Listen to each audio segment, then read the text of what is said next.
Allô, frérot, comment ça va là-haut? Hein? Bah ici-bas ça va plus ou moins, même si on ne sait plus trop.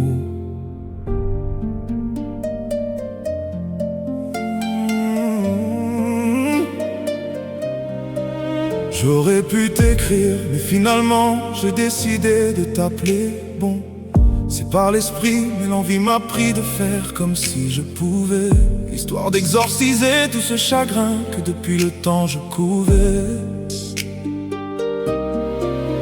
L'histoire nous a pillés et le malheur nous a pliés. Pour ne pas sombrer, nous avons tant prié. Frère, à un moment, on se serait carrément cru à l'époque des Templiers. Tu sais, j'aurais pu tout perdre et vivre, mais après ta mort et celle de papa, je n'ai pu que survivre et réapprendre à marcher pas à pas, semblant de vivre, à continuer. Et donc moi, j'ai dû suivre, tu vois. Quand tu as quitté la maison autour de Pâques avec ton backpack entré, j'aurais peut-être dû te suivre, j'ai l'impression de t'avoir trahi. Mais tu avais ton parrain et moi le mien, donc c'était un peu normal. Des fois je me dis que si tu étais resté, ou si on était partis ensemble, peu importe, nous serions morts ou vivants, mais toujours ensemble. Mais le destin a toujours son mot à dire, quand bien même il n'a pas de sens. La guerre faisait rage, la ville était mise à feu et à sang, mais à aucun moment je n'ai cessé de penser à toi, mon frère. Il s'appelle David, et dans mon cœur, il a laissé un grand vide. Oh, oh, oh. Son nom est Médard, pour sa grandeur d'âme, il mériterait une médaille. Oh, oh, oh. Je me souviens que notre tout dernier contact était téléphonique. Tu te rappelles, on rigolait comme des fous pendant que la cité était gagnée par la panique. Tu me disais que tu t'étais fait des amis casque bleu là où tu étais, et qu'ils t'avaient donné plein de boîtes de conserve que tu allais rapporter.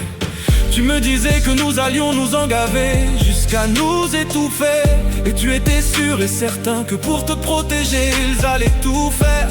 C'est aussi ce que tu as dit à maman, mais finalement ils ne l'ont pas fait. Oh.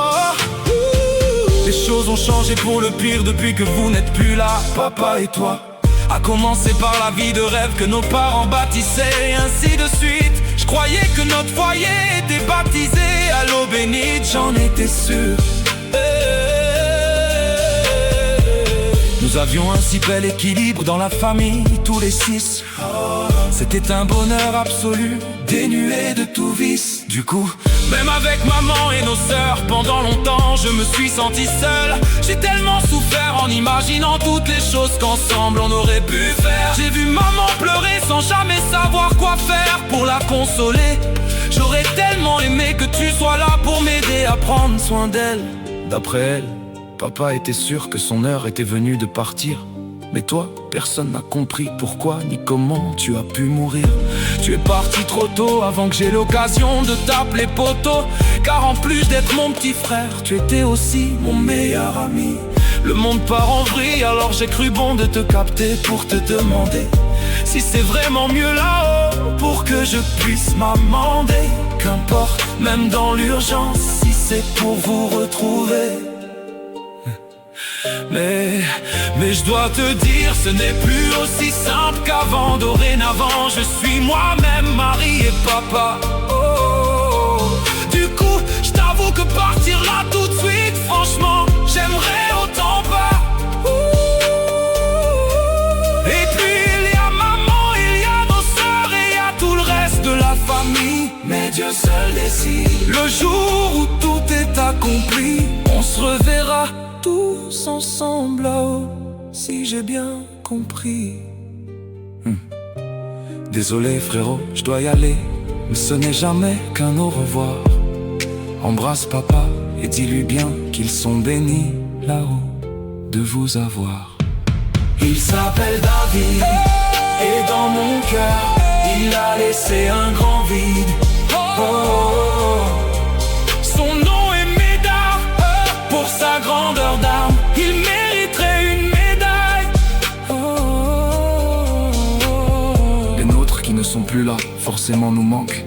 Je crois bien que certains de ces adages, soi-disant sages, nous mentent. Finalement, le temps n'aura pas su guérir toutes mes blessures. Avec l'âge, de plus en plus, les mots me manquent. Et plus le temps passe et plus je réalise à quel point les miens me manquent.